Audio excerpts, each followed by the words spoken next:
Olá, meus queridos, mais um estudo com Deus, começando por aqui. Feliz com a sua presença mais um dia. Obrigada por estar aqui conosco em mais um vídeo, partilhando da palavra de Deus comigo, e eu estou feliz com a sua presença. Mas bora pro vídeo, bora pra palavra, não vamos perder tempo. Quero que você abra sua Bíblia em Efésios, capítulo 3, versículo 1 em diante, em nome de Jesus.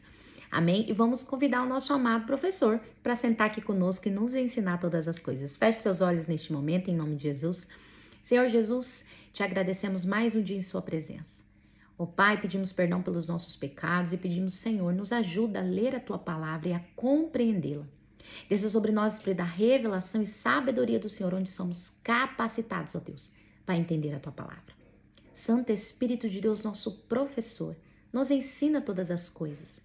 Nos faz entender e compreender a tua palavra, que ela entre em nossos corações, que ela possa fazer morada nos nossos corações, dê frutos na nossa vida. Em nome de Jesus, ser conosco. Amém e amém. E bora para a palavra de Deus. Então, abra sua Bíblia comigo em Efésios, capítulo 3, versículo 1 em diante, que tem como título Ministério de Paulo aos Gentios. Vamos lá. Por esta causa, eu, Paulo, sou o prisioneiro de Jesus Cristo por vós, os gentios. Quando Paulo fala prisioneiro, ele quer dizer que ele está sujeito a Cristo. Então, ele é prisioneiro de Cristo, ele é sujeito a Cristo. Ele é seu servo, seu escravo. Os historiadores bíblicos falam que Paulo, quando ele escreveu esta carta, ele estava em prisão domiciliar e creio que ele usou essas linguagens também por essa situação que ele estava vivendo. Paulo, ele não fazia aquilo que ele queria. Quando nós somos prisioneiro de alguém, quando nós somos escravo de alguém, nós não fazemos o que nós queremos. Nós não vamos para onde nós queremos, nós não falamos o que queremos, nós não realizamos aquilo que nós desejamos, mas tudo é conforme o nosso amo e Senhor. E Paulo tinha plena consciência disso, que ele não era dono da sua própria vida mais, mas quando Jesus morreu naquela cruz e pagou um alto preço pela vida de Paulo, ele o fez ser o seu dono. E assim, quando ele entregou sua vida a Cristo, não é ele mais que vivia, era Cristo que vivia através da vida dele, e ele não fazia mais o que queria, ele fazia o que o seu Senhor desejava. E é assim que nós devemos nos portar, como Paulo. Versículo 2. Se é que tendes ouvido a dispensação da graça de Deus que me é dada para convosco, pelo que quando ledes podeis entender. Versículo 3. Como pela revelação ele fez-me saber este mistério, como vos escrevi antes em poucas palavras. Versículo 4. Pelo que quando ledes podeis entender o meu conhecimento do mistério de Cristo. Versículo 5, o qual noutras épocas não foi manifestado aos filhos dos homens, como agora tem sido revelado aos seus santos apóstolos e profetas pelo Espírito. Então, meus irmãos, as revelações, elas têm épocas e têm data. Eu sei que nós queremos ter acesso às coisas de Deus do nosso tempo, da nossa maneira, mas tudo tem um tempo determinado. Tem uma época, tem uma data. E as revelações de Cristo também, você vê. Aqui Paulo está falando que não foi manifesto aos filhos dos homens esta revelação antes, somente nesse tempo. Qual é essa revelação? É sobre Jesus Cristo, sobre os gentios, sobre tudo isso que nós vamos, estar falando aqui nesse capítulo todo. Mas esta revelação, por mais que antes de Paulo quisessem ter acesso, não conseguiriam. Porque não era o tempo. Existe um tempo para todas as coisas, inclusive para as revelações dos céus. Amém? Continuando aqui no versículo 6. A saber que os gentios são co-herdeiros e de um mesmo corpo e participantes da sua promessa em Cristo pelo Evangelho. Esta aqui é a revelação. Essa é a revelação. Que os gentios, no caso os não-judeus, eles são co-herdeiros. Eles são co-herdeiros com Israel da promessa da salvação. E de um mesmo corpo, nós fazemos parte do mesmo corpo e participantes da sua promessa em Cristo pelo Evangelho. Então, mediante o Evangelho, nós somos participantes da promessa de Cristo.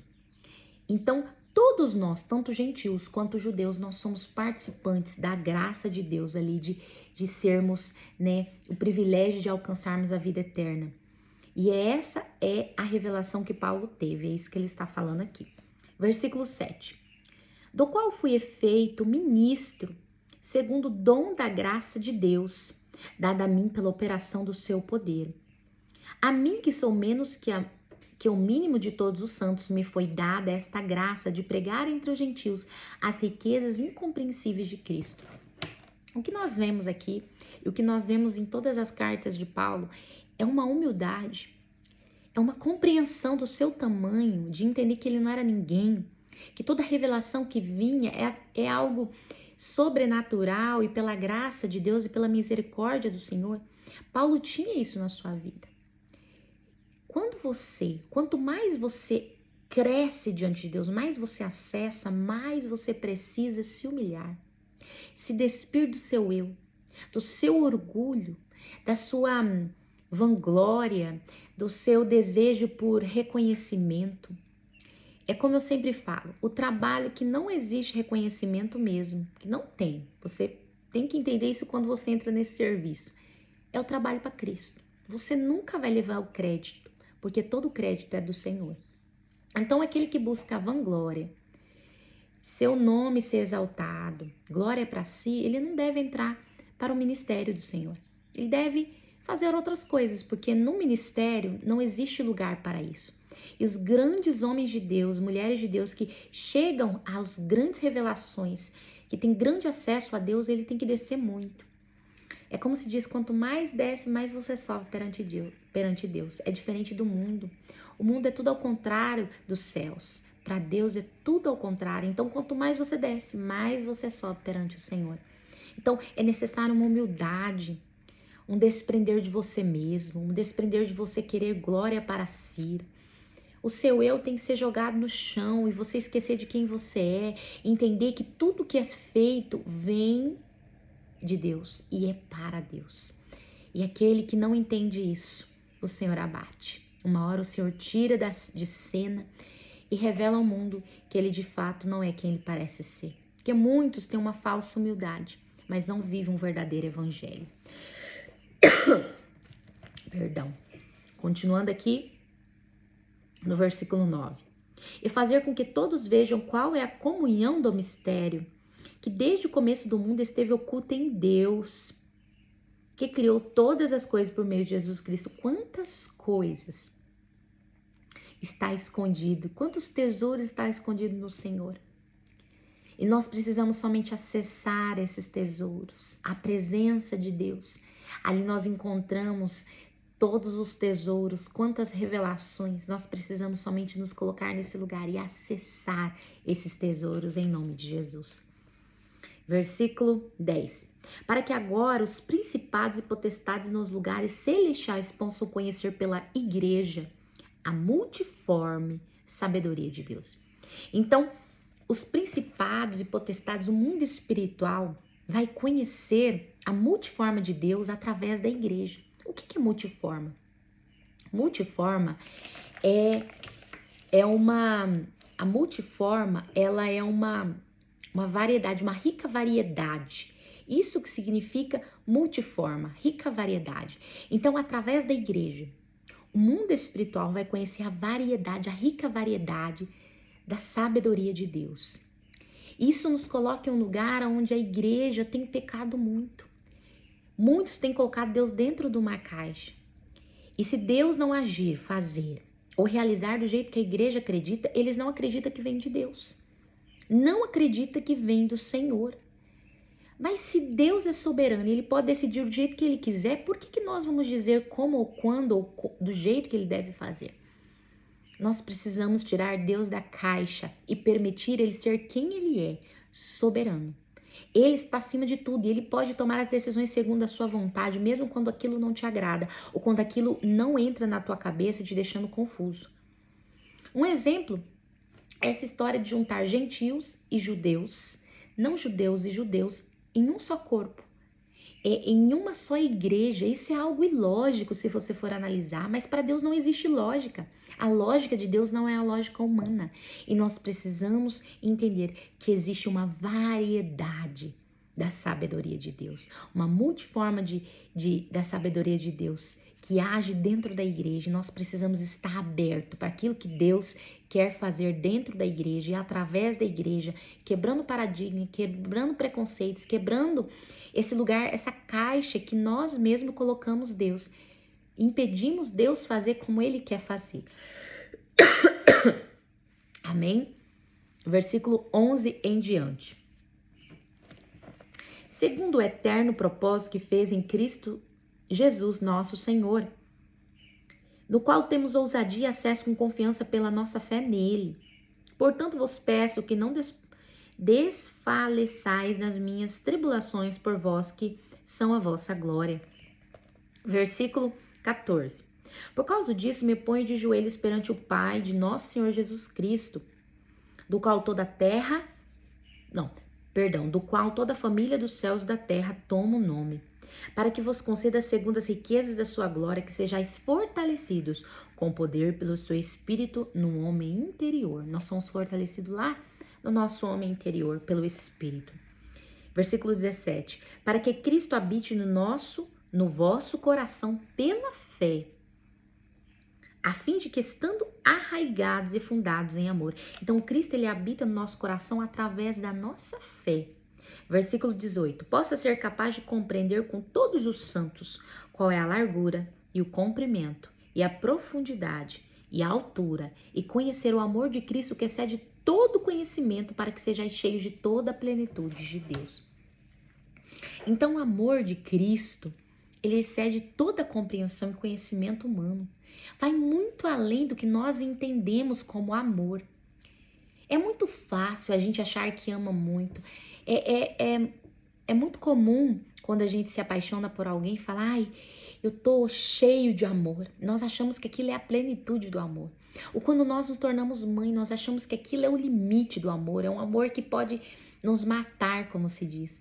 Mas nós não entendemos que existe um amor muito, muito, muito além desse. Um amor que não é humano, é um amor tão além do nosso entendimento, que é o amor de Cristo. Nós não compreendemos e nunca vamos compreender o que é esse amor, até onde vai esse amor. É só o Senhor nosso Deus que pode ter esse amor por nós. Amém? Versículo 20, peraí, beber só uma aguinha aqui, porque minha garganta tá... Amém. Ora, aquele que é capaz de fazer tudo muito mais abundantemente, além daquilo que pedimos ou pensamos, segundo o poder que em nós opera. O Senhor faz além do que pedimos, pensamos ou sonhamos. Mas antes disso, nós temos que nos sujeitar a Deus, fazer a vontade do Pai. Porque quando nós nos sujeitamos a Deus, ali o Senhor se agrada de nós e Ele realiza muito mais do que pensamos, sonhamos ou planejamos ou pedimos. Mas antes de tudo, é necessário que a gente se sujeite ao Senhor. Deus não vai nos agradar e fazer tudo que nós queremos simplesmente porque Ele vai fazer. Como um filho mimado acha que você vai receber tudo de Deus assim. Não. Nós precisamos nos sujeitar a Ele. Além de Deus, Ele é o nosso Senhor, para que possamos alcançar este lugar de ter tudo além do que pensamos ou sonhamos ou pedimos. Amém? Versículo 21. A Ele seja a glória na igreja por Cristo Jesus em todas as gerações, para sempre e sempre. Amém e amém. Continuando aqui no capítulo 4, versículo 1, que tem como título a unidade do corpo de Cristo. A unidade do corpo de Cristo. Portanto, eu, o preso do Senhor, rogo-vos que andeis como é digno da vocação com que fostes chamados. Aqui Paulo está nos exortando, nós crentes, a andarmos de forma exemplar, para que o mundo possa nos identificar nas nossas vidas, Cristo. Nós precisamos andar conforme a nossa vocação, que é ser santo, que é fazer a vontade do Pai, para que o mundo possa ver em nós Cristo. Amém? Versículo 2. Com toda a humildade e mansidão, com longanimidade, suportando uns aos outros em amor. Paulo aqui está falando que nós devemos andar em humildade e mansidão. A mansidão, meu irmão, é algo extremamente importante na vida do cristão. Aquele que conhece a Cristo, eu, por exemplo, tenho um temperamento muito forte, para quem não sabe. Eu venho de um lugar de uma pessoa brava, esquentada, estressada. Mas quando eu conheci a Cristo e permiti o Espírito Santo trabalhar na minha vida, o Senhor foi me tirando desse lugar e foi produzindo em mim os frutos do Espírito